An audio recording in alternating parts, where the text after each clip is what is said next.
mbese ni hehe ushaka kuzamara ubuzima bwawe bw'iteka ryose? Ni mu ijuru cyangwa ni muri Gehinomu? Tega amatwi ijambo ry'Imana ugezweho n'umukozi w'Imana Pasiteri Ntakende Sadoki kuva ku wa mbere kugeza ku wa gatandatu kuva saa 11:45 za mu gitondo. Ruvari ni wowe Yesu yashenjaguriwe. Reka nongere mbasuhuze inshuti bakunzi.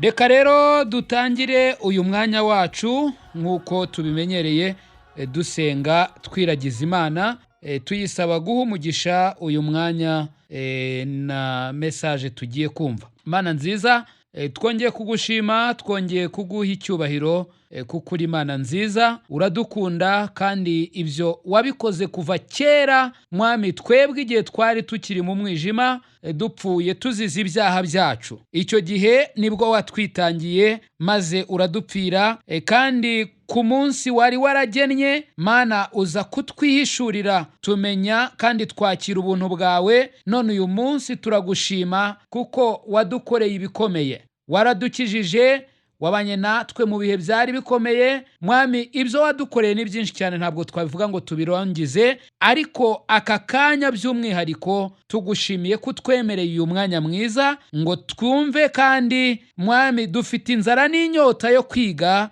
tukamenya, hanyuma tugakora icyo ijambo ryawe rivuga. Ariko mwami ntabwo twabyishoboza, dukeneye kudufasha, dukeneye kudushoboza binyuze mu mbaraga z'umwuka wera, maze Mana tugakora ibyo ushaka n'ibyo ushima. Urakoze rero kuri kumwe natwe, kandi ko witeguye gukora byinshi birenze ibyo tugusabye.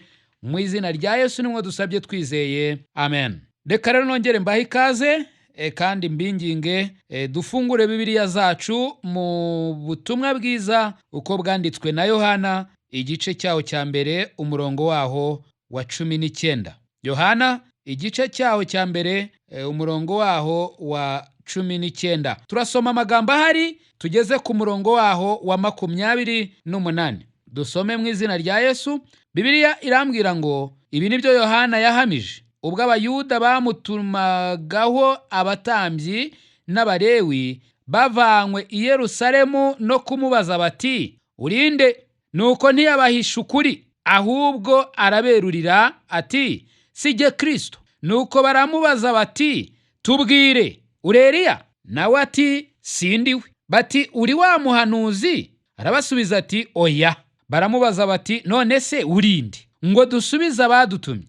Wowe wiyita nde? Ati, ndijwi ry'urangururira mu butayu ngo nimugorore inzira y'Uwiteka, nk'uko umuhanuzi Yesaya yabivuze. Abari batumwe bari abafarisayo. Nuko baramubaza bati, none ubatiriza iki? Kutari Kristo, ntube na Eliya, ntube na wa muhanuzi? Yohana arabasubiza ati, jye ndabatirisha amazi, ariko muri mwe hahagaze uwo mutaramenya, we unsimbura, kandi ntibinkwiriye gupfundura udushumi tw'inkweto ze. Ibyo byabereye i Betaniya hakurya ya Yorodani, aho Yohana yabatirizaga.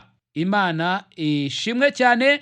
Iryo ni ryo jambo tugiye kuganiraho muri iki gitondo cy'uyu munsi.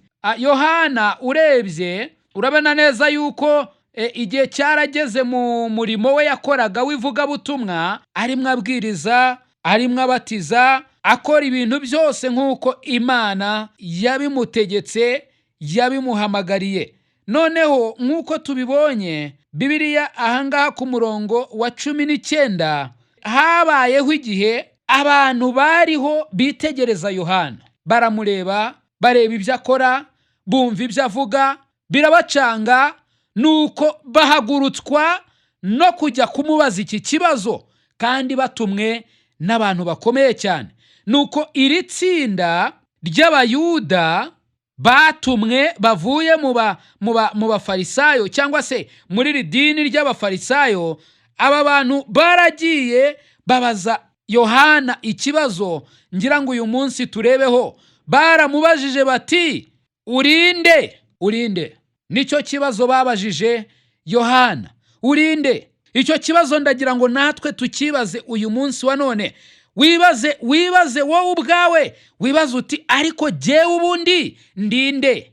Bari bamuzi ko yitwaga Yohana, ahari bari bazi na mama we, ahari bari bazi n'abaturanyi be, bari bazi umudugudu avukamo, bari bazi ibintu byinshi bimufasheho, ariko n'ubundi bumvaga kandi banabihamisha ko bagiye bakamubaza, ntabwo bari bazi uwo ari we, ntabwo bari bamuzi. Ariko se byaterwaga n'iki? Mana yacu idufashe kandi Imana yacu itugirire neza. Bari babizi ko ari umuntu udasanzwe, bari babizi ko atari umugabo wasindaga nk'abandi bagabo bo muri icyo gihe, ntabwo yari umugabo w'umusambanyi nk'abandi bariho mu gihe cye. Yavugaga amagambo adasanzwe, yavugaga umwami udasanzwe. Ni nayo mpamvu byateye abantu be bo muri icyo gihe gutekereza bakibaza, ndetse bikabacanga, kuko baribajije bati uyu mugabo ninde? Bajya no kumubaza, baramubaza bati urinde? Ndagira ngo nkwibarize nawe uyu munsi urinde? Ariko se amagambo yavugaga ni ayahe? Urebye hano muri Matayo, ndagira ngo tuharebe. Matayo igice cya 3 umurongo waho wa mbere. Matayo 3 uhere ku murongo waho wa mbere. Bibiliya iratubwira ngo icyo gihe Yohana umubatiza araza yigishiriza mu butayu bw'i Yudaya ati, mwihane kuko ubwami bwo mu ijuru buri hafi. Umva nawe amagambo Yohana yazanye. Hariho se n'amagambo ubundi yari akomeye, ni amagambo akomeye koko, ariko ntabwo ari amagambo yari akwiye kubatera ubwoba abantu basanzwe. Ariko noneho ngira ngo nk'uko twabibonye muri Yohana, abahagurutse ni abatambyi n'abarewi, baragenda bajya kuri we. Yari arimo avuga aya magambo rero, yigisha abwira abantu ati, mwihane kuko ubwami bwo mu ijuru buri hafi. Mwihane kuko ubwami bwo mu ijuru buri hafi. Kandi niwe wavuzwe n'umuhanuzi Yesaya ngo, ijwi ry'urangururira mu butayu ati, nimutunganye inzira y'Uwiteka, mugorore inzira ze. Yohana uwo yari yambaye umwambaro w'ubwoya bw'ingamiya, abukenyeje umushumi, ibyo kurya bye byari inzige n'ubuki bw'ubuhura. Maze ab'i Yerusalemu n'ab'i Yudaya yose no mu gihugu cyose giteganye na Yorodani, bose barahaguruka bajya aho ari, ababatiriza mu ruzi rwa Yorodani, bavuga ibyaha bakoze. Abonye abafarisayo n'abasadukayo benshi bazanywe no kubatizwa, arababaza ati, mwabana b'inshira mwe, ninde wababuriye ngo muhunge umujinya uzatera? Nuko mwera imbuto zikwiriye abihannye. Ndagira ngo wenda tube dugarukiye ahangaha, ariko ukomeje kureba ubona neza yuko Yohana ibyo yigishaga ari byo byatumye baza kumubaza ikibazo. Yohana atangira kwigisha, abwira abantu iby'ubwami bw'Imana, abwira abantu ibyo kwihana, abwira abantu ibyo gutunganya inzira z'Uwiteka. Mana yacu idufashe, nibyo Yohana yari arimo gukora, kandi koko Yohana yagombaga kubanziriza Yesu Kristo. Yohana rero arimo yigisha. Yohana igihe yiriraga ubwo buki bw'ubuhura, igihe yiyambariraga uwo mwambaro umwe, igihe yawukenyezaga uwo mushumi, igihe yagaragaraga nk'umuntu udasanzwe, ariko nanone akavuga amagambo adasanzwe, nicyo gihe aba bantu bagendeye bamubaza ikibazo gikomeye cyane. Urinde? Urebye neza ubona yuko kwihana bisobanura guhindura intekerezo, cyangwa se bigasobanura kugira intekerezo nshya. Iri jambo rero iyo rikoreshejwe mu isezerano rishya, rivuga guhinduka kw'intekerezo ku bijyanye n'icyaha, Imana no kuri wowe ubwawe. Uku guhinduka by'umwihariko kuba Kristo baguye bishobora kuba inzira cyangwa se bikabanzirizwa n'agahinda. Ariko ku bantu batari bakizwa, byo ni uguhindura intekerezo ku bijyanye n'icyaha, ku bijyanye n'Imana no kuri jyewe ubwanjye. Bivuze iki rero? Bivuze ngo niba utarakizwa, kwihana dore ngiki cyo bivuze. Nuko umenya icyaha icyo ari cyo, ukamenya Imana iyo ari yo, kamere yayo, imiterere yayo uko iri, ukayimenya neza, warangiza nawe ukimenya. Kwihana rero ni uko uhindura uko wari uri, uko watekerezaga, hanyuma ukagira imitekerereze mishya yemeranywa n'ijambo ry'Imana. Noneho rero iyo bigenze gutyo, umunyabyaha impamvu akora ibyaha ni uko nyine yavukiye mu cyaha, ariko kandi nanone akwiriye kumenya ingaruka z'ibyaha bye. Bibiliya itubwira ko ibihembo by'ibyaha ari urupfu. Niba umenya ko ibihembo by'ibyaha byawe ari urupfu, ubwo nyine umenya naho uhagaze. Hanyuma Imana ishimwe kuko yaduhaye ijambo ryayo ritubwira Imana iyo ari yo. Imana ni urukundo, Imana ni se, ni umutunzi w'imbabazi. Ni nayo mpamvu mu mbabazi zayo Imana iduteganyiriza inzira y'uburyo dushobora guhabwa agakiza. Birambwira ngo mwakijwe n'ubuntu binyuze mu kwizera, ntibyavuye kuri mwe ahubwo byavuye ku Mana. Ni impano y'Imana. Iyo nkuru rero iyo umaze kuyimenya ku byerekeranye n'Imana, ako kanya nk'uko Imana ibivuga, Bibiliya irambwira ngo umuntu wese uzambaza izina ry'Umwami azakizwa. Iyo rero umaze kumenya ibyo byose, uhindura intekerezo zawe, ukamenya ko wowe ubwawe ku bw'akavukire wari ukwiriye kujya muri Gehinomu, ariko ko Imana yatanze umwana wayo w'ikinege ngo apfe urupfu rubi ku musaraba, maze twebwe abari abanyabyaha Imana ifata Yesu imuhindura icyaha ku bwacu, kugira ngo twebwe duhinduke gukiranuka kw'Imana. Ni kubw'iyo mpamvu, kubwo kumwizera gusa, Imana ivuga ngo nta rubanza rukikuriho, ahubwo uhereye uyu munsi wa none kwizera kwawe kuguhanirijwe no gukiranuka. Kwihana ni uguhindura intekerezo, guhindura intekerezo zawe ku birebana n'icyaha, ku birebana n'Imana,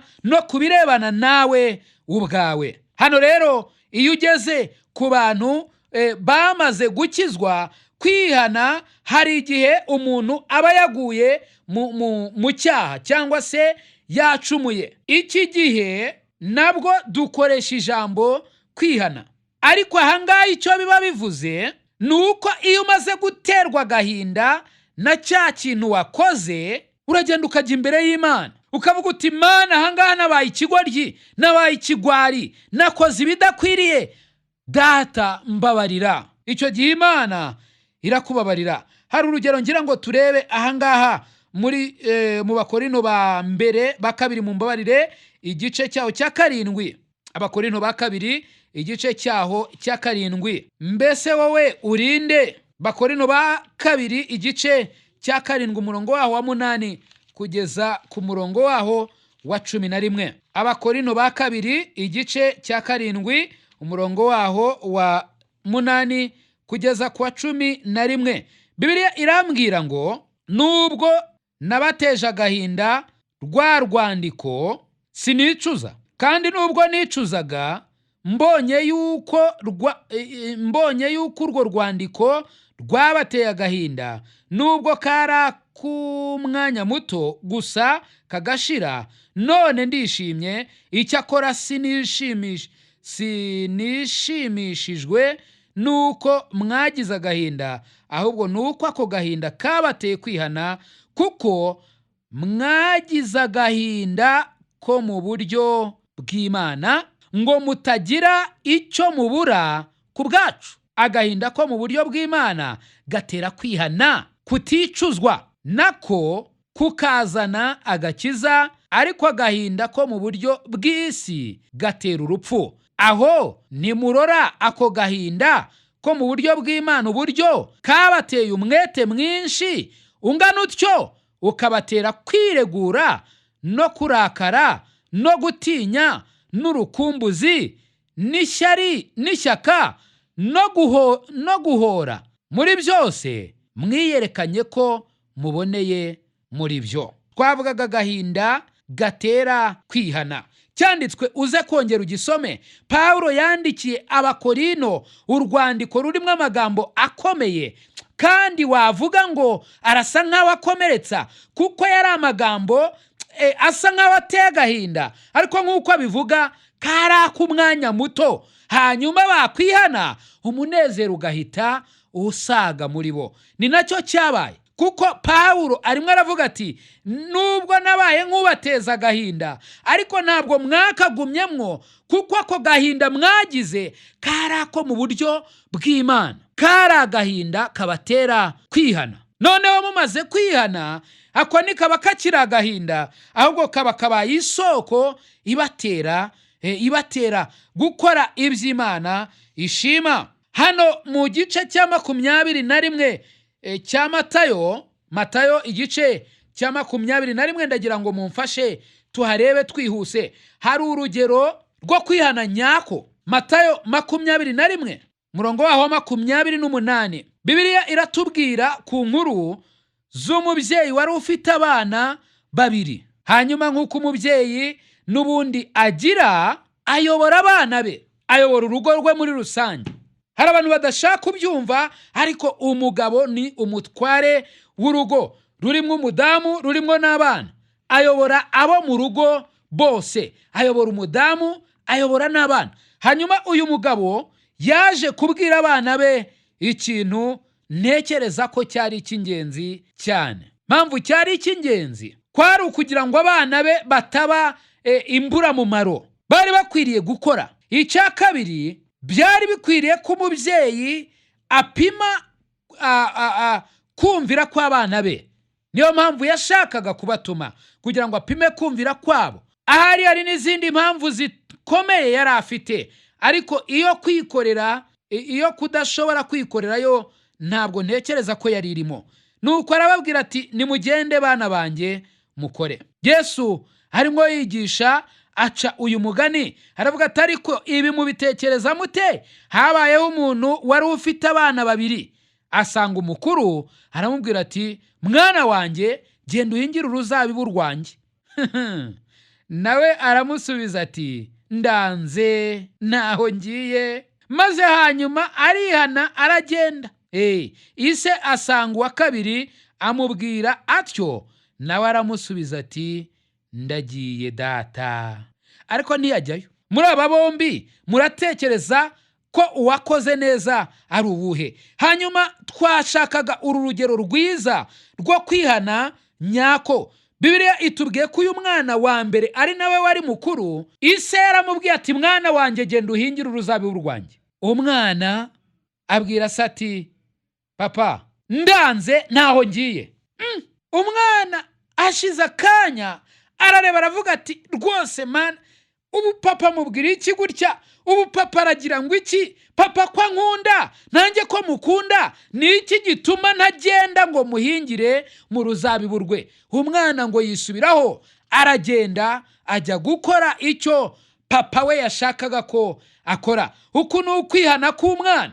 Yisubiyeho, aragenda ajya gukora icyo se ashaka ko akora. Witegereje neza, uku kugenda k'umwana akajya gukora icyo se ashaka ko akora, ntabwo ari byo byagize uyu mwana umwana muri uru rugo. Oya, ahubwo uyu yari ari umwana, gusa yari akoze ikosa ryo kutumvira ubushake bwa se.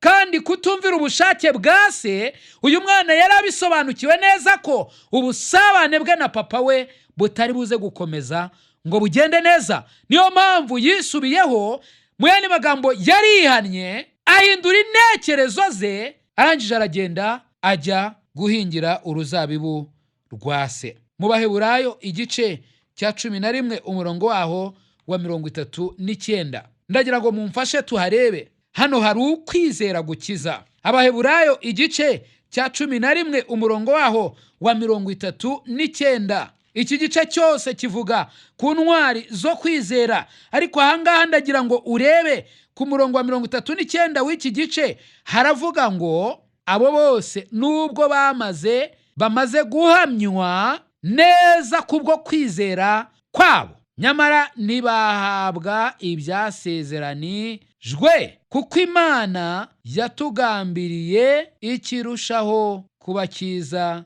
kugira ngo abo badatunganwa rwose tutari kumwe. Hari ukwizera guhesha agakiza. Ndagira ngo nkubwire ngo kuva na kera kera cyane buri muntu wese atungana imbere y'Imana, akiranuka imbere y'Imana kubwo kwizera. Ndagira ngo nkubwire nshuti yanjye, niba utari wakizwa, menya neza ko ikintu cyaguhesha agakiza ari uko wamenya uwo uri we, ukamenya Imana iyo ari yo, hanyuma ukamenya n'icyaha icyo ari cyo n'uburemere bwacyo, maze intekerezo zawe ukazizana ku ijambo ry'Imana. Bibiliya ivuga yuko agakiza tukabona kubw'ubuntu binyuze mu kwizera. Ubuntu bw'Imana nibwo budukiza, hanyuma twebwe icyo dukora twizera ubuntu bwayo. Iyo tumaze kumenya icyaha cyacu n'ingaruka zacyo, tukamenya abo turi bo, tukamenya Imana icyo yadukoreye, Imana idusaba kwizera, hanyuma tugakizwa. Niba utarabikora, ndakwinginze uyu munsi ukubera umunsi udasanzwe, ukubera umunsi wo gukirizwamo, ukubera umunsi utazibagirana, umunsi mwiza uri bukirizweho. Niba warakijijwe kandi, ndagusaba kwizera, kuko Bibiliya irambwira ngo umukiranutsi azabeshwaho no kwizera. Izera amaraso ya Yesu ko rwose yeza ibyaha byacu. Ndagira ngo nkubwire ngo yeza ibyaha byacu twakoze, ibyo dukora n'uyu munsi n'ibyo tuzakora. Amaraso ya Yesu byose abikuraho, hanyuma akatweza. Kwizera kurakiza. Kwizera kurakiza. Ndagira ngo nkubwire rero, urebye uku kwizera gukiza umunyabyaha, kukamuvana mu rupfu kukamugeza mu bugingo. Kandi iyo umaze gukizwa, uvuye mu rupfu ugeze mu bugingo, ubaye umwana w'Imana, ukeneye nanone kwizera papa wawe, ukumva ibyo avuze, ukizera ko ari ukuri kandi ukabikora. Hari byinshi Imana itubwira mu ijambo ryayo, ntabwo tugiye kujyayo nonaha, ariko Imana iratubwira ngo ntitukiganyire. Dukwiriye kwizera ko ibyo ngibyo ari ukuri. Niba Imana ibivuga ni ukuri, ntidukwiye kwiganyira. Imana iratubwira ngo tugende nk'abana b'Imana. Ntabwo dukwiye kongera gutekereza ko turi abana ba Satani cyangwa se turi ab'isi ngo tugende nk'ab'isi, ahubwo dukwiye kwizera ko ibyo Imana ivuga ari ukuri. Niba koko twaregejwe hafi y'Imana no kwizera igitambo cya Yesu Kristo, dukwiye kwizera 100% ko turi abana b'Imana, maze tukagenda nk'uko Imana ishaka ko tugenda. Igihe rero tudakoze ibyo, dukwiye kugaruka tukajya imbere y'Imana, tukabwira papa tuti, papa, twakosheje, twakoze ibidakwiriye, twakoze nabi, tubabarire. Yohana bumvise ibyo yigisha, baramubaza bati, none se urinde? Wowe ubwawe wiyita nde? Reba dufite idini yacu tubamo, reba kandi twarabatijwe ndetse twaranakomejwe, yewe tuvuga no mu ndimi, yewe dutanga ibya 10 n'amaturo, yewe turaririmba mu makorali atandukanye, dutanga imisanzu y'itorero ryacu, tujya kwigaburo. None ngo twihane, dutunganye inzira y'Uwiteka, ngo tugorore inzira ze. Urinde? Wewe wiyita nde? Urinde? Mbese wiyita nde? Hano hari ikibazo mbona Yohana yabajijwe, kandi iki kibazo nawe wari ukwiriye kukibaza, kuko abantu barakuzi. Umva disi we, bazi aho utuye, bazi aho usengera, bazi ko utunze Bibiliya, bazi kujya wambara neza, bazi n'imirimo ushobora kuba ushinzwe mu idini yawe, bazi ababyeyi bawe, bazi ko ufite n'ibyangombwa bikuranga, bazi wenda naho ukorera, barakuzi mu buryo bumwe. Ariko ndagira ngo nkubaze, wowe ubwawe urinde? Wiyita nde? Mana yacu idufashe kandi Imana yacu itugirire neza. Yohana igihe bamubazaga ibi, ntabwo ari uko batari bazi ko yitwa Yohana, ntabwo ari uko batari bazi papa we na mama we, ntabwo ari uko batari bazi aho atuye, ntabwo ari uko batari bazi ko hari umuyuda, ntabwo ari uko ibyo byose batari babizi, ahubwo hakurikijwe ibyo yigishaga birabacanga, baribaza bati, uyu muntu ninde? Urinde? Wowe uteze amatwi, ndagira ngo nkwibarize, urinde utitaye ku byo abantu bazi by'amazina yawe, byaho uteranira, by'iki byose. Ndagira ngo nkwibarize, wowe urinde. Mana yacu idufashe kandi Imana yacu itugirire neza. Hari umuririmbyi nkunda cyane, muririmbyi waririmbye indirimbo ivuga ngo genda umukristo, genda umukristo kandi nzahora ndiwe, naho igihugu cyose cyanseka, naho naba mu byago, naho naba mu makuba, naho isi yanyanga, naho byose byagenda bikaba uko byishakiye, ariko genda umukristo. Mbese wowe urinde this way? Yohana ntiyababwiye ko ari umuyuda. Yohana ntabwo yigeze avuga ati jyewe igihugu cyanjye ni iki ngiki murakizi. Ntabwo yigeze ababwira ati idini nabatirijwemo ni iyi ngiyi, kandi dore pasiteri wanjye n'uyu n'uyu, rwose jyewe urebye mbona ndi gutya. No, ntabwo ari uko yababwiye, ahubwo ndagira ngo urebe neza ahangaha n'ubundi mu gice cya mbere cy'ubutumwa bwiza uko bwanditswe na Yohana, mu mbabarire ni igice cya gatatu cya mbere umurongo waho wa 23. Reba uko Yohana yabashubije di. Yarababwiye ati ndi ijwi ry'urangururira mu butayu. Dore igisubizo, ndi ijwi ry'urangururira mu butayu. Mama we, abangaba nanone ntabwo bari gushobora gupfa kumva ibi ngibi.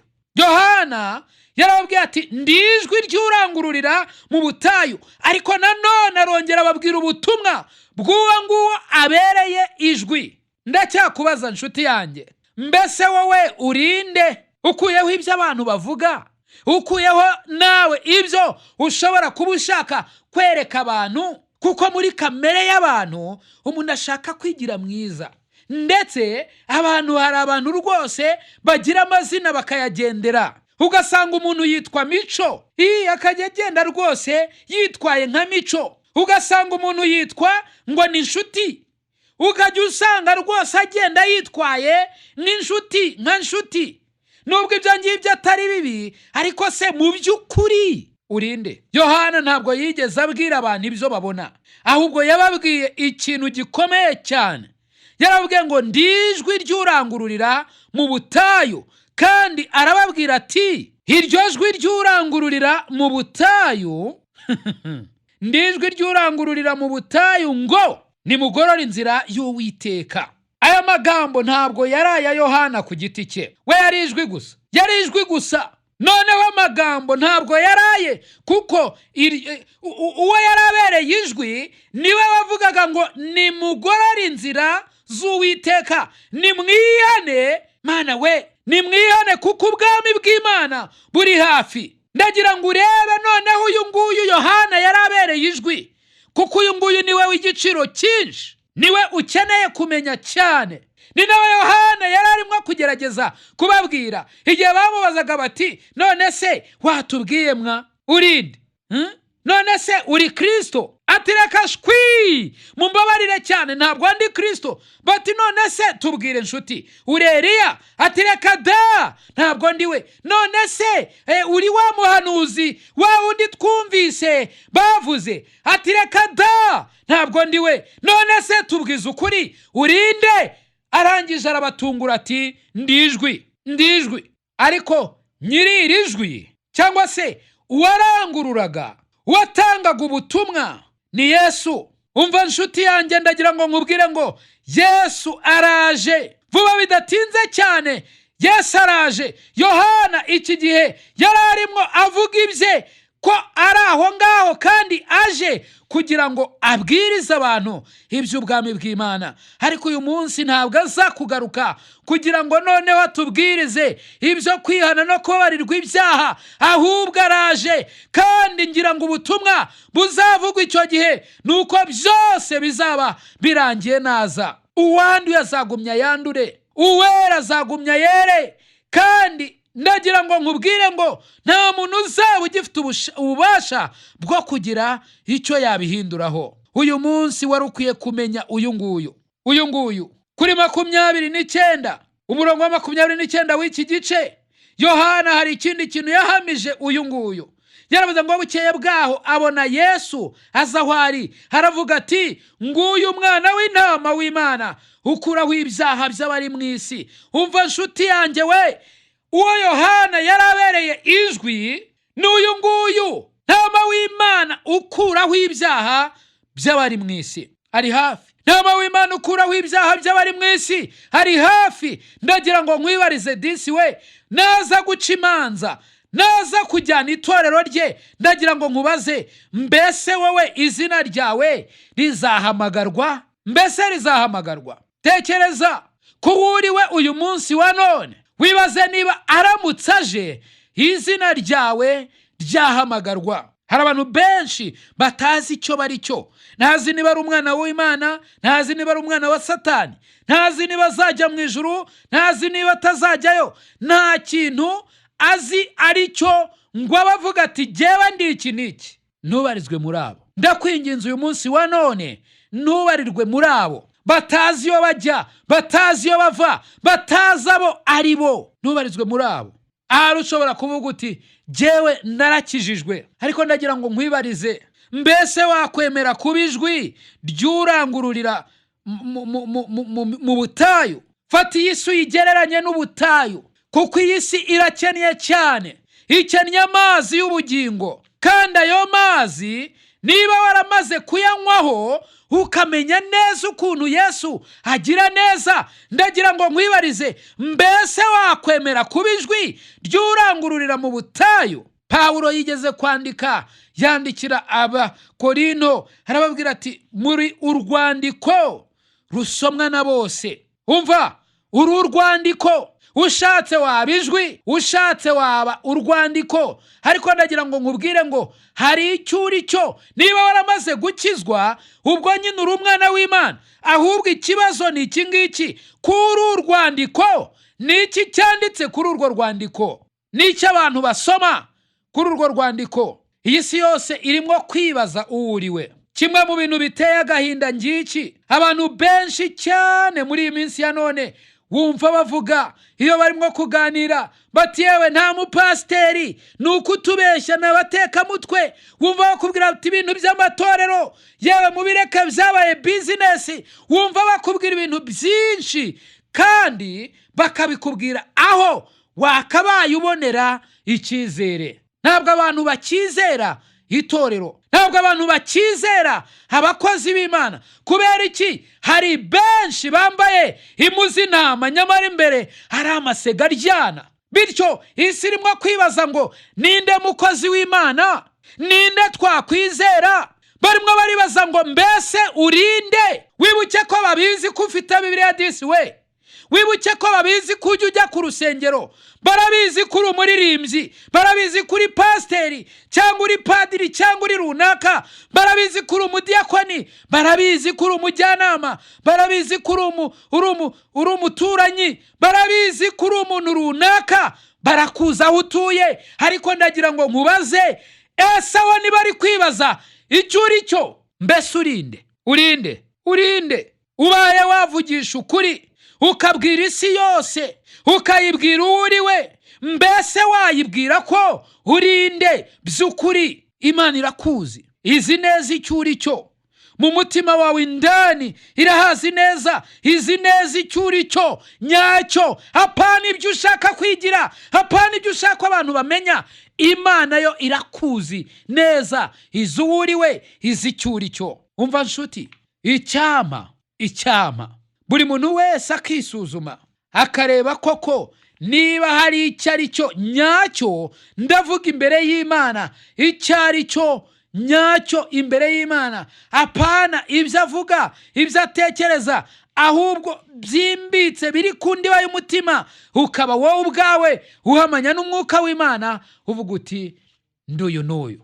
Iki kibazo ntikigere kikuvamo. Mbese urinde. Mana dufashe tugire uwo tubawe, abagabo n'abadamu, abasore n'inkumi. Mana fasha abantu be kubura icyo bari cyo, be kubura aho bafatwa, ahubwo Mwami bafashe baba bashobora guhamya bakavuga bati nduyu n'uyu. Nk'uko umuririmbyi yaririmbye ngo genda umukristo kandi nzahora ndiwe, fasha abantu bo muri iyi minsi, by'umwihariko abana bawe, abakristo, bamenye icyo bari cyo. I Karuvari ni wowe Yesu yashenjaguriwe. Nshuti mukundwa, mbese aho izina ryawe ryanditswe mu gitabo cy'ubugingo? Ese impanda ivuze Yesu agarutse nonaha, cyangwa uramutse uvuye mu mubiri, wizeye neza 100% ko wajya mu ijuru? Ndakwinginga ngo uyu munsi utekereze ku iherezo ryawe, maze ufate umwanzuro uruta iyindi. Imana iragukunda kandi Yesu aragutegereje. Ngwino, tebuka aguha agakiza, akuruhura umutwaro w'ubwoba, aguha amahoro, umunezero n'ibyiringiro byuzuye byo mu mutima. Ukeneye ubundi bufasha, waduhamagara kuri izi nimero: 0783 00 16 46. Imana iguha umugisha. Kuba ari wowe munyabyaha gusa uhari, ntibyari kubuza Yesu kuza hano kugupfira. Niwaburira imbabazi kubire